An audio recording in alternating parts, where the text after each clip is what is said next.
அனைவருக்கும் வணக்கம். கல்லூரியிலிருந்து திரும்பி வருவதற்குள் மழை பலமாகி கடைசி பர்லாங்கில் ராஜலட்சுமி நனைந்து விட்டாள். போதாக்குறைக்கு பஸ் ஒன்று உற்சாகமாக சகதியையும் சேற்று நீரையும் அவள் மேல் வாரி இறைத்துவிட வீட்டு வாசலை அடையும் போது கோபம் மூக்கு நுனியில் துவங்கியிருந்தது. பால்காரன் வரவில்லை. மேனகா சாவி எடுத்துக்கொண்டு சென்று விட்டாள். பூட்டின வீட்டுக்குள் டெலிபோன் பிடிவாதமாக ஒலித்துக் கொண்டு இருந்தது. கோபம் இப்போது அவள் பார்வை மறைத்தது. கைகளை இறுக அழுத்திக் கொண்டதால் ரத்தம் செத்து மணிக்கட்டு வெளுப்பாகி இருந்தது. ராஜலட்சுமி, கோபத்தை குறைச்சாதான் பிளட் ப்ரெஷர் விலகும். பால் வராவிட்டா என்ன? மேனகா கொஞ்சம் லேட் பண்ணால்தான் என்ன? டெலிஃபோன் உளுத்தால்தான் என்ன? மேனகா சற்றே பயத்துடன் சைக்கிளில் இருந்து இறங்கினாள். அவள் பேண்ட்டும் பட்டனில் அலட்சியமாக இருந்த சட்டையும் ராஜலட்சுமியின் கோபத்தை இன்னும் அதிகரித்தன. எப்பமா வந்த? ஃபோன் அடிக்கிறது, கதவை திற என்று அதட்டினாள். Maneka, easy mummy. சரி போடி, கதவை திற முதல்ல, அப்புறம் பெரியவாளுக்கு உபதேசம் பண்ணு. Look at this. நான் என்ன உபதேசம் பண்ணேன்? கதவை திறந்து ஃபோனை நோக்கி ஓடி அதை எடுப்பதற்கு முன் ஃபோன் அடிப்பது நின்று போனது. ச்சே என்று சோஃபாவில் விழுந்தாள். ரிலாக்ஸ் மம்மி, முதல்ல ஈரப்புடவை மாத்தலாமா என்றாள். அத்தனை கோபத்திலும் மீனுவின் அழகான சடையின் கருணாகம் போன்ற வளர்த்தி பயமுறுத்தியது. கல்யாணம் பண்ண வேண்டும், நல்ல கணவனாக பார்த்து, என் கணவனை போல் இல்லாமல். போன் மறுபடி ஒலிக்க மீனு எடுத்தாள். ராங் நம்பர் என்றாள். எதிர் போன் மறுபடி ஏதோ கேட்க மேனகா, ஆமாம், நம்பர் கரெக்ட் தான். உங்களுக்கு யார் வேணும்? மிஸ்ஸஸ் ராமச்சந்திரன் யாரும் இல்லை இங்க. இரு என்று அவளிடம் இருந்து ராஜலட்சுமி போனை பிடுங்கிக் கொள்ள, யாருமா? மிஸ்ஸஸ் ராமச்சந்திரனா? ராஜலட்சுமி போனை எடுக்கும்போது அவள் கரம் நடுங்கியது. ராமச்சந்திரங்கிறது உங்க அப்பா பேரு. ஹலோ, யாரு? மிஸ்ஸஸ் ஏவி ராமச்சந்திரன் வீடுங்களா அது? நம்பர் கொடுத்தாங்க என்று கேட்டது நடுத்தர வயது பெண் குரல். ஆமா, நீங்க யாரு? நான் எம்ஆர் ஹாஸ்பிட்டல்ல இருந்து மேட்சன் பேசுறேன். என்ன விஷயம்? உங்க ஹஸ்பண்ட் இங்கே அட்மிட் ஆகி போன ஒரு வாரமா நினைவு இல்லாம படுத்திருக்கிறாரு. அட்மிஷன் ரிஜிஸ்டர்ல அட்ரஸும் ஃபோன் நம்பரும் இருக்குது. சார்ஜஸ் யாரும் ஏதும் கட்டல, அதுக்காகத்தான். அவருக்கு என்ன? த்ராம்பாசிஸ், நினைவில்லாம கிடக்கிறார். கேட் ஸ்கேன் எடுக்கிறதுக்கு எழுதியிருக்கிறாரு டாக்டர். ஆனா யாரும் பணம் கொடுக்காததுனால என்று இழுத்தாள். ராஜலட்சுமியை மேனகா உற்று பார்த்து கொண்டு இருக்க, அட்ரஸ் சொல்லுங்க. எம்ஆர் ஆஸ்பத்திரி தெரியாதா? பூந்தமல்லி ஹைரோட்ல ஈகா தியேட்டர் தாண்டின உடனேயே திரும்பினீங்கன்னா ரூம் நம்பர் சொல்லுங்க. 14 படுத்திருக்கிறாரு. வரீங்களா? கேஷா கொண்டு வந்தா நல்லது. எத்தனை கொடுக்க வேண்டி வரும்? 1700 சொச்சம் பாக்கி. சரி, வரேன் என்றாள் ராஜலட்சுமி. யாருமா? உங்க அப்பாடி. என்னவா? ஆஸ்பத்திரியில பேச்சு மூச்சு இல்லாம படுத்திருக்கிறாராம். அதனால பணம் பாக்கி இருக்கான். டிஸ்சார்ஜ் வாங்கிட்டு. என்னம்மா பேசுற? அவன் யாரு? அவனை போய் நீ என்ன பாக்குறது? அவன்லாம் பேசாதம்மா. என்ன இருந்தாலும் உன் அப்பா அவரு. No mummy, no. அந்த ஆளு உன்னை விட்டு எத்தனை வருஷம் ஆச்சு? அப்போது மேனு 3 வயது குழந்தை. அவன் மூஞ்சி கூட தெரியாதுமா. உன்னை தனியா விட்டுட்டு. யாரவ? அவ பேர் என்னவோ சொன்னியே. யாரவ? புனிதவள்ளி. ராஜலட்சுமி ஈரப்புடவையை மாற்றிக்கொண்டு தலையை அவசரமாக வாரிக்கொண்டு பர்சில் இருக்கும் பணத்தை எண்ணி செக் புத்தகத்தை எடுத்துக்கொண்டாள். என்னம்மா, நான் சொல்ல சொல்ல காது கேட்கலையா? என்ன, அங்கே போக போறியா? ஆமா, நீயும் வரையா? நோ வே, இந்த ஜென்மத்துல நடக்காது. மேனு அப்புறம் விதண்டாவாதம் பண்ணலாம். இப்போ என் கூட வந்தே ஆகணும். நீ வேணும்னா பார்க்க வர வேண்டாம். மம்மி, உனக்கு பைத்தியம் பிடிச்சிருக்கா என்ன? பவுடர் போட்டுக்கொண்டு நெற்றி போட்டை விஸ்தாரம் பண்ணிக்கொண்டு, பாரு, உன் அப்பா இல்லை, என் கனவு இல்லைனாலும் ஒரு ஸ்ட்ரெச்சர்னு வச்சுக்கலாமே. Mummy, you are unbelievable. பாரத நாரி, என்ன இப்படி ஒரு மதர் இந்தியா வேஷம்? 15 வருஷமா எட்டி பார்க்காத பண்ணாடைக்கு. அதுக்கு முன்னாடி 15 வருஷம் பழகியிருக்கேனே. இது பைத்தியக்காரத்தனம். நான் பரத்துக்கு ஃபோன் பண்ணி சொல்ல போறேன். எல்லாம் அப்புறம் வச்சுக்கலாம். வரப்போறியா? நான் தனியா போகணுமா? ஆட்டோவில் போகும்போது மழை விடாமல் அவள் கால் ஓரத்து புடவை நனைந்தது. சின்ன பள்ளங்களில் எல்லாம் துள்ளி துள்ளி அந்த ஆட்டோ செல்ல மழை இரைச்சலின் இடையே மீனு புலம்பிக் கொண்டே வந்தாள். இந்த மாதிரியும் ஒரு ஆளு, இந்த மாதிரியும் ஒரு மனைவி. பேசாம வா முதல்ல, அவரை போய் பார்க்கலாம். அந்த ஆளு போயாச்சு. காலி கிளாஸ். எதற்காக அவரை பார்க்க போகிறேன்? என்னை பாடுபடுத்தியதற்கு பகவான் கொடுத்த தண்டனையை கண்கூடாக ஊர்ஜிதமாக பார்ப்பதற்கா? இல்லை, இன்னா செய்தாரை நாண வைப்பதற்காக. ஏன் தான் இப்படி படபடப்பாக 15 வருஷம் காணாத கணவன் நோக்கி செல்கிறேன்? இந்த லெட்டர் யார் எழுதியிருக்கா? படிச்சு பாத்தியே? கடைசியில என்ன எழுதியிருக்கு? புனிதவள்ளின் தானே? யாரு இந்த புனிதவள்ளி?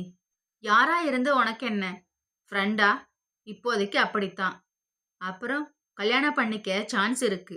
இப்படி கூசாம நேரா ஆணி அடிச்சாப்புல தாலி கட்டின பொண்டாட்டி கிட்ட சொல்றியே பிராமணா, இது நியாயமா?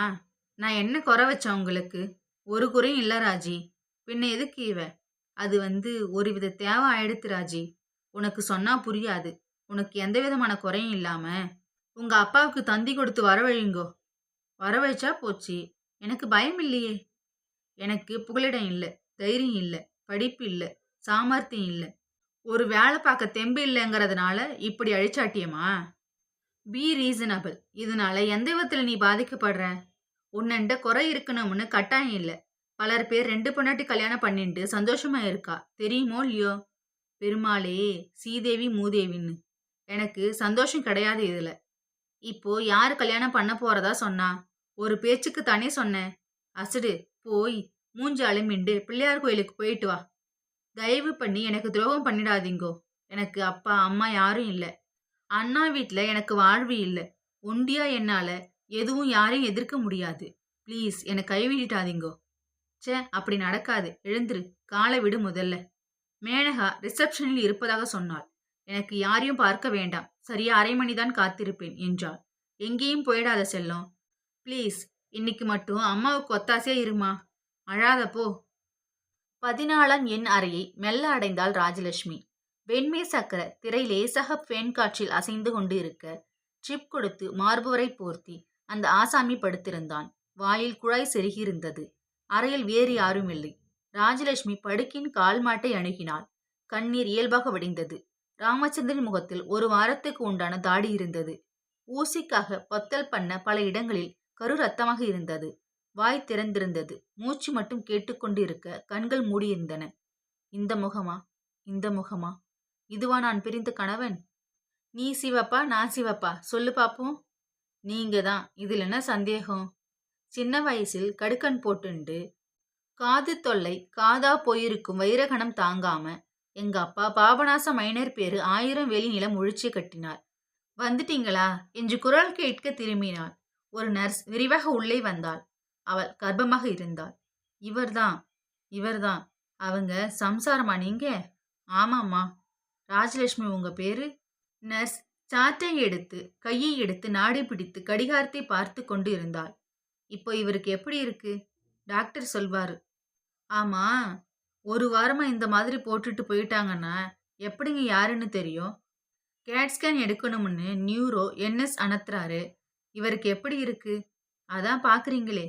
பெட்சோர் வராம பாத்துக்கிட்டு இருக்கோம். அவ்வளவுதான். பேசுறாரா? மாற சொரிஞ்சா எப்போவாது முழிச்சுப்பாரு. அந்த அம்மா யாரு? முதல்ல வந்தாங்களே. பதில் சொல்லவில்லை. பேசாம டிஸ்சார்ஜ் வாங்கிட்டு வீட்டுக்கு எடுத்துட்டு போயிருங்க. இங்கே ஒரு நாளைக்கு 250 ஆகுதுல்ல. ராமு சார் என்று வலுக்கட்டாயமாக ராமச்சந்திரனை ஆட்டினாள் நர்ஸ். திடுக்கிட்டு விழித்து கொண்டு பார்த்தான். நான் வந்திருக்கேன் என்றாள். தலையணை மாத்திரலாமா? கண்கள் கலங்கியிருந்தன. எலும்பாகி இருந்த கையை பிடித்தாள். ராஜி வந்திருக்கேன் என்றாள். கண்கள் அவளை அடையாளம் தேடினவா? கண்டு கொண்டனவா? கண்டு கொண்ட பின் துக்கப்பட்டனவா? ஏதும் தெரியாமல் மறுபடி கண் மூடிக்கொண்டான். பேசுவாரா? இல்லைங்க. பேச்சு மூமெண்ட் ஏதும் இல்லை. லம்பார் பங்க்சர் எடுத்த கட்டி கட்டியா ரத்தம். ஆகாரம் எல்லாம் டியூப் வழியாதான். என்எஸ் வந்தா கேட்டுருங்க. டிஸ்சார்ஜ் பண்ணிட்டு வீட்டுக்கு எடுத்துக்கிட்டு ஒரு நைட் நர்ஸை போட்டு வச்சுக்கிறது தான் நல்லது. அவங்க யாரும் வரலையா? யாரு? வந்து அட்மிட் பண்ணதோட சரி.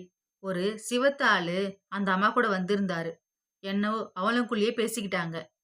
அவளை வர சொல்லி ஒப்படைச்சிருன்னு திரும்பி திரும்பி வாதாடிக்கிட்டு இருந்தாங்க.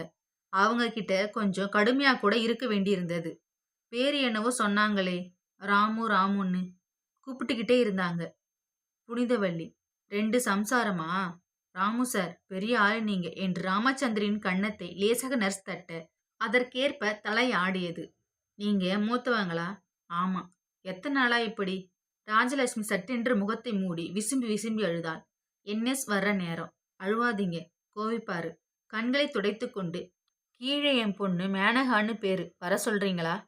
வார்டு பாய்கிட்ட தகவல் சொல்லி அனுப்புறேன். டிஸ்சார்ஜ் வாங்கிட்டு போயிருங்க. செலவு குறையும். எனக்கு என்னவோ அதிக நம்பிக்கையா தெரியலீங்க. நிறைய ரெஸ்ட் எடுத்தா சிலப்ப சரியாகும். பிரெட் ஏதாவது வேணுமா சொல்லுங்க. இதுதானே எங்க அப்பா? திடுக்கிட்டு திரும்ப மேகனா நின்று கொண்டிருந்தாள். இதானே அந்த ஆளு? சத்தம் போடாதீங்கம்மா. மற்ற ரூம்லயும் பேஷண்ட்டுங்க இருக்காங்கல்ல. பாப்பா, நீ ஒரு மகளா அப்படின்னு சொல்லிதான் தெரியும். மம்மி, பார்த்தாச்சுல்ல, போக வேண்டியதானே. அப்புறம் ஆட்டோ பஸ் எதுவும் கிடைக்காது. இருமேனு டாக்டர் வரப்போறாராம். அவரை பார்த்து அவரை பார்த்து என்ன விஷயம்னு கேட்கணும். யாராவது பொறுப்பேற்றுக்கணும்ல. மம்மி, இதில் நாம தலையை கொடுக்கறது நல்லதில்ல. நான் கீழே ஆஃபீஸில் விசாரிச்சேன். முதல் 3 நாளைக்கு பேமெண்ட் பண்ணியிருக்கா. அதுக்கப்புறம் யாரும் வரல. பாக்கி மட்டும் 1700 ரூபாய் இருக்கு. அதை கொடுத்தாதான் டிஸ்சார்ஜ் பண்ணுவா. பணம் பெருசில்ல மீனு. அந்த பொம்பளை வந்திருக்காங்களாம்மா. சொன்னேனே, முதல் நாள் மட்டும் வந்து 2 பேத்துக்குள்ள ஏதோ வாக்குவாதம் பண்ணிக்கிட்டாங்க. அதுக்கப்புறம் யாரும் வரல. அவங்க அட்ரஸ் இருக்குமா என்று மேனகா கேட்டாள். ரிஜிஸ்டர்ல இல்லம்மா. ரிஜிஸ்டர்ல நம்ம அட்ரஸ் ஃபோன் நம்பர் தான் கரெக்டா அவ யாரோ கொடுத்துருக்காங்கம்மா. ரொம்ப கிளவரா பண்ணியிருக்கா. எனக்கு அந்த புனிதவள்ளி எங்கே தங்குறான்னு தெரிஞ்சாகணும். மயிலாப்பூர்ல எங்கேயோ. அதுக்கு என்ன இப்போ? அதுக்கு என்னன்னா, இந்த ஆளை டிஸ்சார்ஜ் பண்ணி குண்டு கட்டா அவ வீட்டு வாசல்ல கொண்டு வச்சிட்டு வர வேண்டாமா? என்ன மேனும்? ஆமாம்மா, சரியே கேட்டுக்கோ. இவனை வீட்டுக்கு அழைச்சிட்டு வர்றதா ஏதாவது யோசனை இருந்தா கைவிட்டுடு முதல்ல. இப்படி திருட்டுத்தனமா நம்ம விலாசத்தை கொடுத்துட்டு அவ பொறுப்புல இருந்து கழட்டிக்க முடியாது. மேனு, இந்த சமயத்துல இதெல்லாம் பத்தி ஆர்கியூ பண்ண வேண்டாம்னு தோன்றுது. பேச்சே கிடையாது சிஸ்டர். இந்த ஆளு எங்க அம்மாவை எப்படி ட்ரீட் பண்ணியிருக்கார் தெரியுமா? என் அண்ணா வர சொல்லியிருக்கான். அப்போ நான் கை குழந்தை. மழையில நிஜமாகவே தமிழ் சினிமாவில் வர மாதிரி வாசல தள்ளி கதவை சாத்திருக்காரு. ஒரு மெடிக்கல் ஷாப்ல ராத்திரி மழை நிக்கிற வரைக்கும் காத்திருந்தோம். ராத்திரி சாப்பாடே இல்லை. இவங்க அண்ணா வீட்டுக்கு போய் கதவை தட்டியிருக்காங்க. அவங்க சம்சாரம் பால்கனில இருந்து திரும்பி அனுப்பிச்சிருக்காங்க. இதெல்லாம் இமேஜின் பண்ணி பார்க்க முடியாது உங்களால? வாங்க மம்மி, போகலாம். அப்படியா ராமு சார், அப்பேற்பட்ட ஆளா நீ? என்று படுத்திருந்தவன் கன்னத்தை நர்ஸ் தட்டுவதற்கேற்ப தலை மறுபடியும் ஆடியது. எந்த நியாயத்தின் பேர்ல இவரை நாங்க உள்ளே சேர்த்துக்க முடியும் சொல்லுங்க? நர்ஸ், இப்போ இந்த ஆளு இதுக்கெல்லாம் பதில் சொல்லக்கூடிய நிலையில் இல்லை. ஒரு மூட்டை மாதிரி தான் பிளாட்பாரத்துல விட்டாலும் படுத்திருப்பார். அப்படியே இருப்பார். காது கேக்குமா? மேனகா சாற்றை பார்த்தாள். கத்தியாக காகிதங்களில் 10 நாள் சரித்திரம் எழுதியிருந்தது. இல்ல, கேட்காது. நர்ஸ் திடீரென்று மௌனமாகி சைகை மூலம் பெரிய டாக்டர் வருவதை காட்டினாள். பெரிய டாக்டருக்கு அதிகம் வயசாகவில்லை. 35 இருக்கலாம் போல.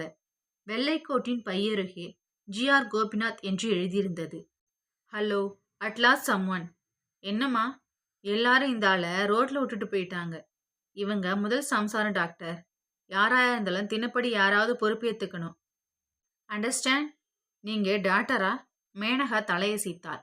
Look young lady, your father is really sick. Control பண்ணாத diabetes, hypertension, arterial thickening thrombosis ஆகி பிளட் கிளாட் ஆயிருக்கு. அஃபேஸா இருக்கு. எல்லாம் சேர்ந்து ஒரு பக்கமே பாரலைஸ் ஆயிருக்கு. நிறைய கிளாட் இருக்கும் போல. அதை கரைக்கத்தான் தொடர்ந்து மருந்து கொடுத்துட்டு இருக்குமே. ஒரு சிடி ஸ்கேன் எடுக்கணும். எந்த அளவுக்கு டேமேஜ்னு தெரியணும். யாரு பொறுப்புன்னு பார்த்தா அட்மிட் பண்ணவங்க ஆளையே காணாங்கிறாங்க. ரொம்ப வினோதம். நான் சொல்றேன் டாக்டர். டாக்டர், இவர் உயிருக்கு ஆபத்தா? அப்படி இல்லை. பெட்சோர் இல்லாம பார்த்துக்கிட்டு வேலைக்கு ஃபீட் பண்ணா 10 நாள்ல சில ஃபேகல்டிஸ் எல்லாம் திரும்ப பெற சான்ஸ் இருக்கு. எழுந்து நடக்க முடியாட்டாலும் ரைட் ஹேண்ட் கண்ட்ரோல் வரும்னு நம்பிக்கை இருக்கு. டாக்டர், இவரு எங்க அம்மாவுக்கு பண்ண துரோகம் என்று ஆரம்பித்த மேனகாவை திரும்பி நிதானமாக பார்த்து, லுக், இந்த ஆளு என்னை பொறுத்தவரையில ஒரு பேஷண்ட். இவர் பர்சனல் லைஃப்ல எப்படி இருந்தானோ எனக்கு அக்கறை இல்லை. கொலைகாரனா இருந்து பெயில்ல வந்திருந்தாலும் இதே ட்ரீட்மெண்ட் தான் கொடுப்பேன். எனக்கு இவர் ஒரு பல்ஸ், ஒரு மூச்சு, ஒரு எக்ஸ்ரே, ஒரு ஸ்கேன் இமேஜ், ஒரு சிண்ட்ரோம், அவ்வளவுதான். அந்த ஸ்கேன் என்னவோ சொன்னீங்களே, அது எடுக்க எத்தனை பணம் ஆகும்? ஆஃபீஸில் கேளுங்கோ, சொல்லுவா. நாளைக்கு எடுத்துடலாம். இவரை இன்னும் 10 நாளாவது வச்சுக்கிட்டா நினைவு வர சான்ஸ் இருக்கு. இப்பவே நிறைய இம்ப்ரூவ்மெண்ட். மாற பிராண்டினா முழிச்சுப்பாரு பாருங்க. டாக்டர் உடனே, ராமச்சந்திரன் வேக்கப், ராமச்சந்திரன் வேக்கப். யார் வந்திருக்கா பாருங்க, வேக்கப் என மூர்க்கதனமாக அசைத்தார். 10 நாள் கழிச்சு அவரால் பேச முடியுமா என்றாள் மேனகா. பேச்சு வரத்துக்கு கொஞ்ச நாள் ஆகலாம். சொல்றத புரிஞ்சுப்பாரா? ராமச்சந்திரன் கண் விழித்து விழிகள் உருண்டன. இப்பவே அரசல் புரசலாக புரியும். என்ன ராமச்சந்திரன், இது யாரு சொல்லுங்கோ? உங்க டாக்டர். அவர் 15 வருஷமா பார்த்ததில்ல டாக்டர். அப்படியா? எங்கேயாவது அமெரிக்காவில் இருந்தாளா? இல்ல, அசோக் நகர்ல என்றாள் மேனகா. இப்போது மேனகாவை உற்று பார்த்த டாக்டர், சாரி, பர்சனல் ராஜடி போல இருக்கு. சரியான அப்புறம் இந்த அலை உழுக்கிறலாம். கவலைப்படாதீங்க என்றார். நர்ஸ் அவர் போனதும், இந்தியாவிலே இவர்தாங்க பெரிய நியூரோ சர்ஜன். என்ன எங்க இருக்கா பாருங்க. மேனகா அதை கவனிக்காமல், மம்மி போலாமா? இல்ல, ராத்திரி நான் இங்கேயே இருக்கேன். நீ போய் எனக்கு மாற்று புடவையும் டாய்லெட் செட்டும் கொண்டு வந்துரு. காத்தால காலேஜுக்கு ஃபோன் பண்ணி சொல்லிடு 4 நாளைக்கு வரமாட்டான்னு. அவள் சொல்வதில் கவனம் இல்லாமல் மேனகா தன் தாயை ஆச்சரியத்துடன் பார்த்து கொண்டிருந்து, திஸ் லேடி இஸ் அன்பிலீவபிள் என்றாள். சிஸ்டர், இந்த ஆள் சூட்டு தழும்பு இருக்குது எங்க அம்மா புஜத்துல. மேனு, ஜாஸ்தி பேசாம போறியா இப்போ? மேனகா படுத்திருந்த ராமச்சந்திரனை பார்த்து, பாரியா பாரத பண்பாடு என்று விருட்டென்று புறப்பட்டு சென்றாள். போனதும் நர்ஸ், இந்த வயசுல புரியாதுங்க என்று தன் வயிற்றை தடவி கொண்டாள். தினம் காலை மேனகா ஆட்டோவில் அபிஷ்கா ரெஸ்டாரண்டில் இருந்து அம்மாவுக்கு சாப்பாடும் மாற்று உடையும் கொண்டு கொடுத்துவிட்டுத்தான் காலேஜ் போவாள். மாலை திரும்ப வந்ததும் காஃபி டிஃபன் வாங்கி கொடுப்பாள். தாய்க்கும் மகளுக்கும் அதிகம் பேச்சே இல்லை. ராஜலட்சுமி தான் இன்னைக்கு முழுசா என்னை பார்த்தார் என்பாள். அடையாளம் தெரிஞ்சாப்புல இருந்தது. கண்ணுல தண்ணி வந்தது. மருந்தோட ரியாக்ஷன் ஆயிருக்கும் மம்மி. உன்னை ஒன்று கேட்கணும். என்ன? இவர் நிஜமா பிழைச்சி எழுந்து நடமாடுறான்னு வச்சுக்கோ. என்ன செய்யறதா உத்தேசம்? என்ன செய்யறதுன்னா, எங்க தங்க போறார் எங்க அன்பான அப்பா? பரத்துக்கு எழுதுன, அவனும் நம்பவே இல்லை. நம்ம கூட தான். நோ வே, நான் ஹாஸ்டல் போயிடுவேன். அதெல்லாம் அப்புறம் பேசிக்கலாம். முதல்ல பிழைச்சி எந்திருக்கட்டும். அந்த புனிதவெளிக்கிட்டே இருந்து தகவல் உண்டா? இல்ல, அவ கை கழுவிட்டான்னு தோன்றது. சக்கியை உறிஞ்சிட்டு இந்த ஆளை கொட்டை துப்புறாப்பல துப்பிட்டா. அதை பொறுக்கி வச்சுட்டு இருக்க மம்மி. நீ என்ன நிரூபிக்க விரும்புற?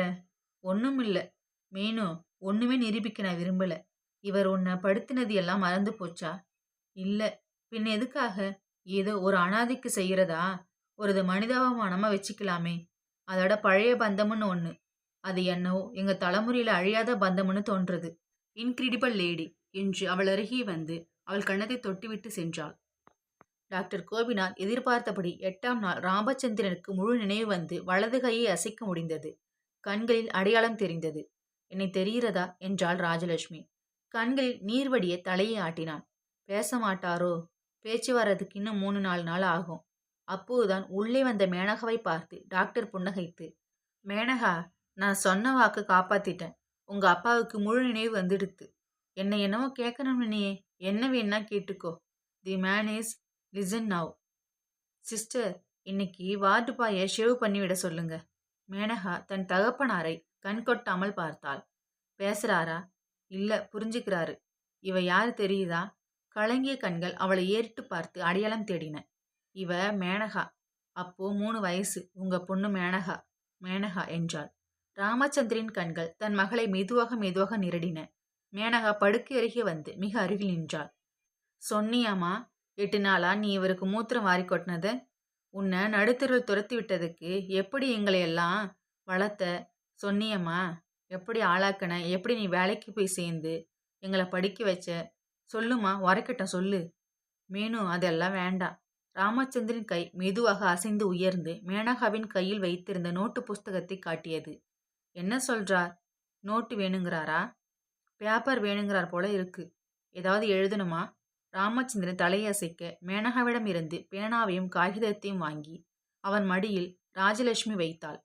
ராமச்சந்திரன் விரல் இடுக்கில் பேனா வைக்க அவன் மெல்ல எழுதினான், புனிதவள்ளி எங்கே? இதோட இந்த கதை முடியுது. உண்மையான அன்பிற்கு இங்கே மதிப்பில்லை. மோகம் மூளையை முடக்கிவிட்டால் பாசம் நேசம் எல்லாம் பஞ்சை பறந்துவிடும் போல. இந்த கதையிலேருந்து நீங்கள் என்ன தெரிஞ்சுக்கிட்டீங்க? கமெண்ட் பண்ணுங்கள். தேங்க்யூ ஃபார் வாட்சிங்.